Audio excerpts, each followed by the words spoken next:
There may come a time when our survivalist needs to drop his pack, enabling him to move far quicker through the terrain. This may be because his position has been compromised. Now our survivalist prepper can put some distance between himself and any hostile invasion force, giving him an advantage.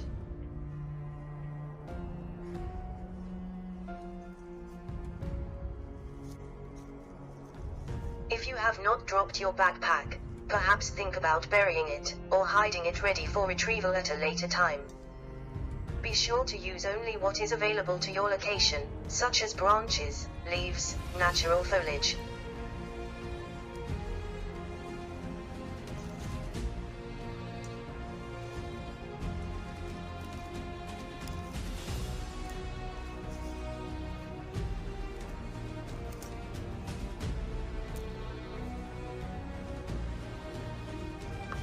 We can collect ferns and branches, matching the landscape, and arrange them in a way that looks as natural as possible.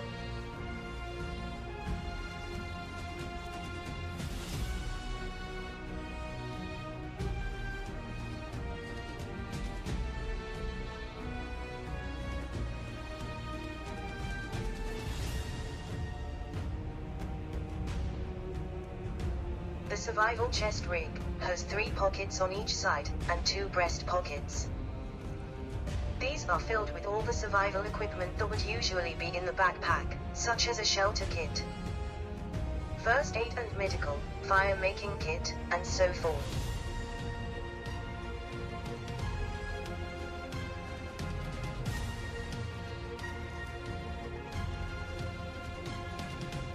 The pack can now be retrieved once the area has been observed for any threats, but if the pack has been dropped, then you must rely on the survival chest rig. It will contain everything you require to survive well.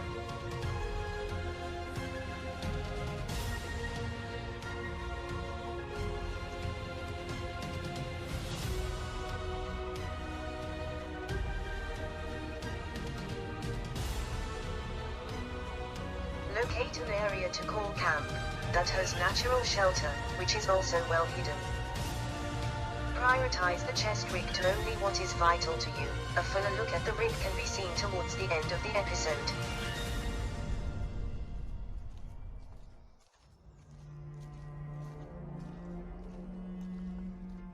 Once a location has been found to call camp, look up in the treetops, and take time to look for dead fall branches, which could fall on your camp in strong winds.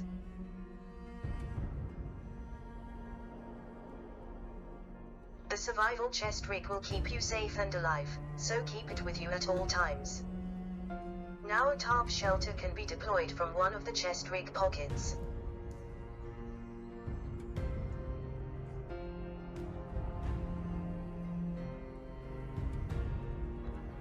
In this pocket a lightweight army surplus counterpart is kept. This camo pattern tarp is known as a basher. This offers the best concealment, and the pattern is known as DPM, meaning displacement pattern material.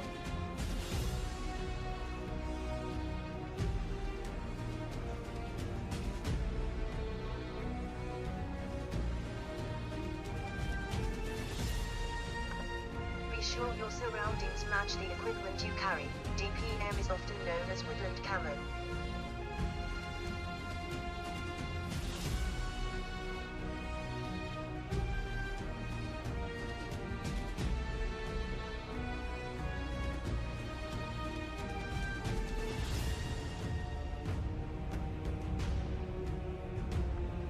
Along with the basher, 4 tent stakes are also kept. Although making tent stakes can easily be carved from small branches, it makes good practice to prep for many outcomes. The tie-down ropes are pre-attached to the basher, which will enable a rapid shelter deployment. Also the cordage can be wound up and stowed neatly inside the corner webbing, or raveled around the tarp for compression.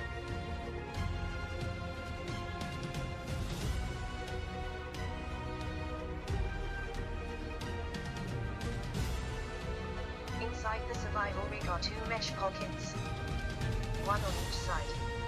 Here 3 bungee cords are stowed in each pocket. Bungee cords are a convenient way to deploy the basher very quickly.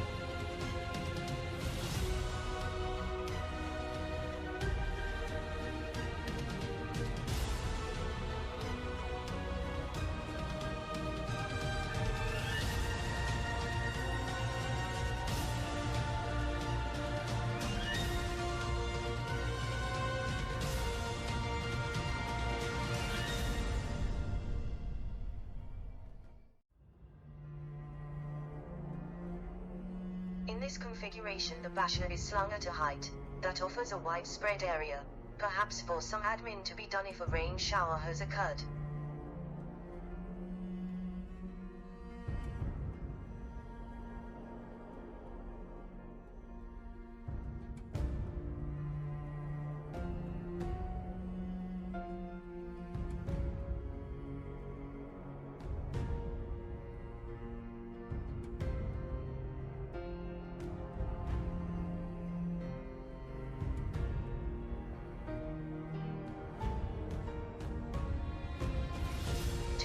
Bungee cords are hooked together to make up any shortfall in the span of the two trees.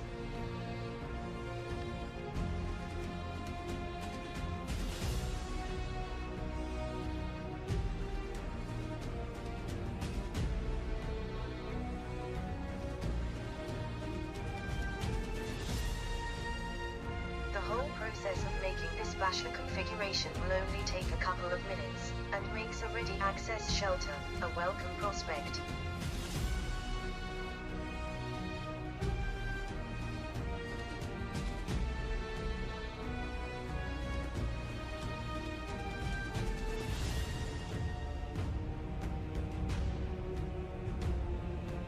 You may also think about obscuring the straight outline of the ridge, to break up the harsh horizontal line by using foliage and twigs to secure them into place. From a distance, this will make your presence a lot less visible.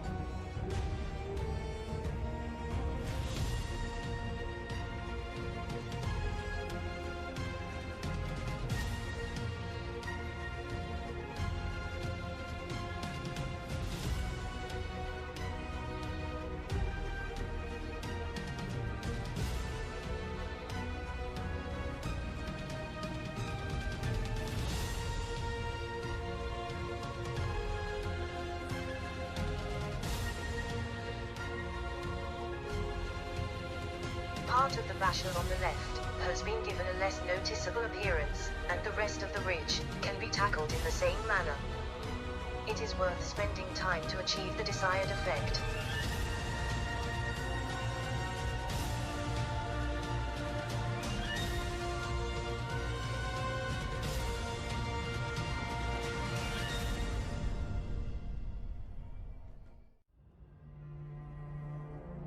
In this configuration, known as the diamond, is best served as a hammock shelter.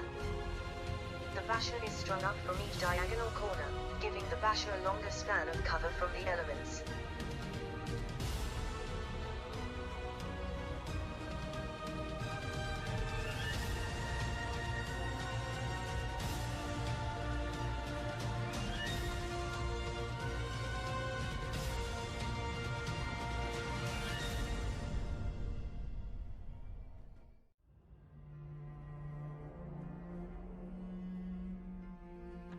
Adjust the height of the canopy to the desired position to accommodate the hammock. In the chest pocket of the survival vest is a small lightweight net hammock. Along with all the other hammock equipment you will require, such as screw gate beaners, and 2 lengths of cordage, tied into a ladder formation, to use as your suspension for the hammock.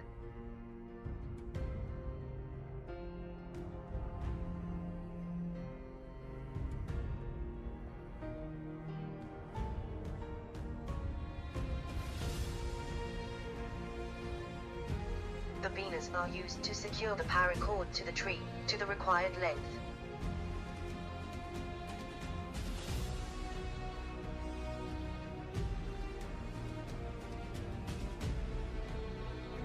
Carrying a net hammock, and all the suspension, in one pocket will allow you to elevate yourself from the damp ground.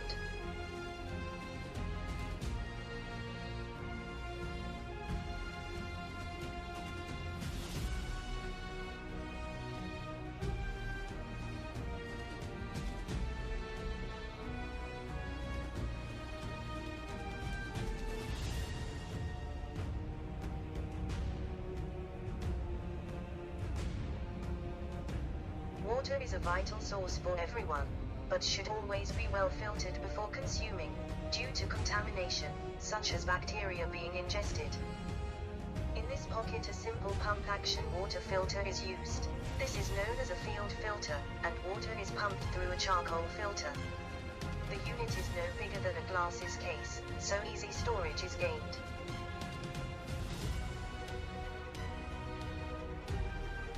Water can be pumped straight into your mouth, or dispensed into a canteen for later consumption.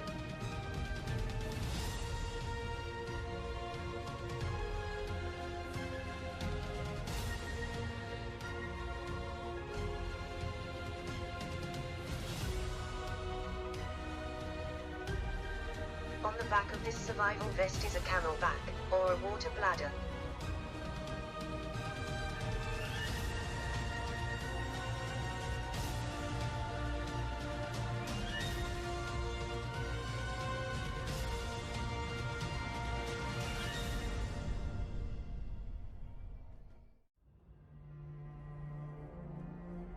This camelback has an inline filter, so water can be gathered from source and drunk straight away.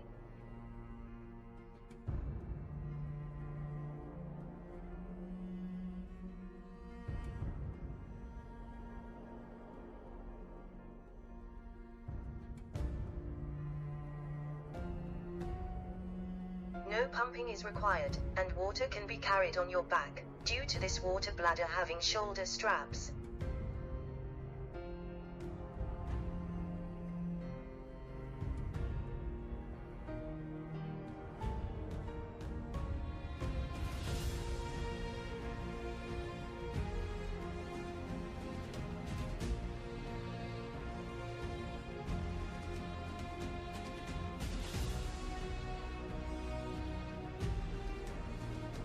Simply use the water bladder like a drinking straw, and the inline filter will remove any waterborne parasites.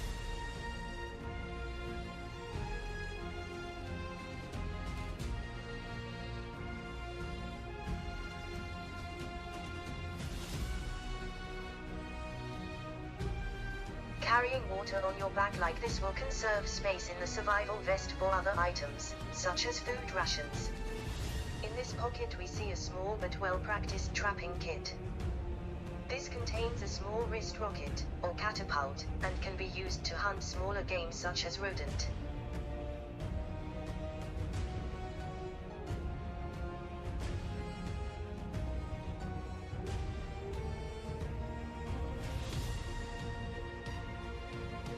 It also contains a small sewing kit to aid kit repairs.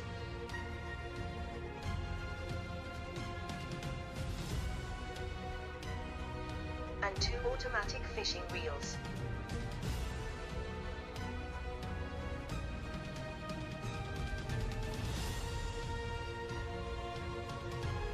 Here is a small fishing kit, containing line, hooks, and weights. And also contains about a dozen wire snares, set out as many as you can, to aid your success in capturing game such as rabbit. Here we see an injured party, so a small first aid kit is carried in one of the pockets.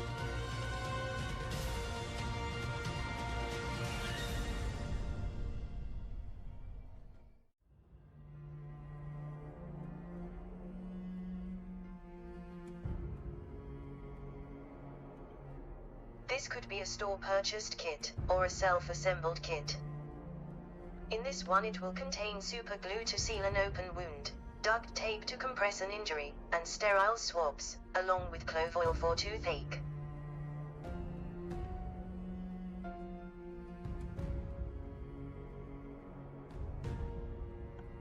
A torch will aid you in your field medic pack, and give you a means to signal for a medevac.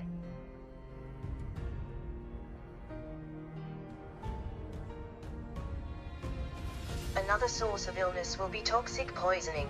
This could be by eating wild toxic plants.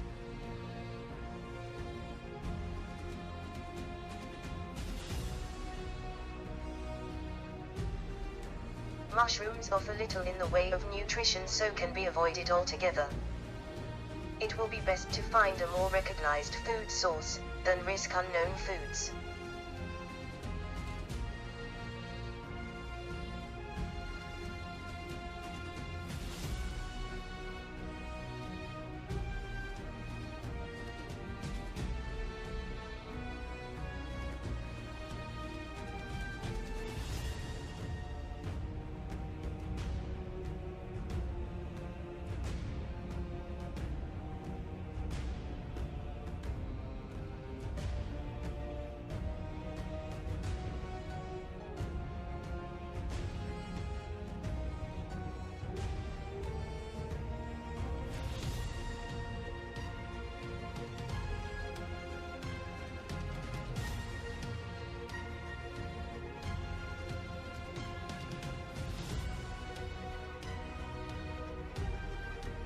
A vital component to the survival vest will be a fire-making kit.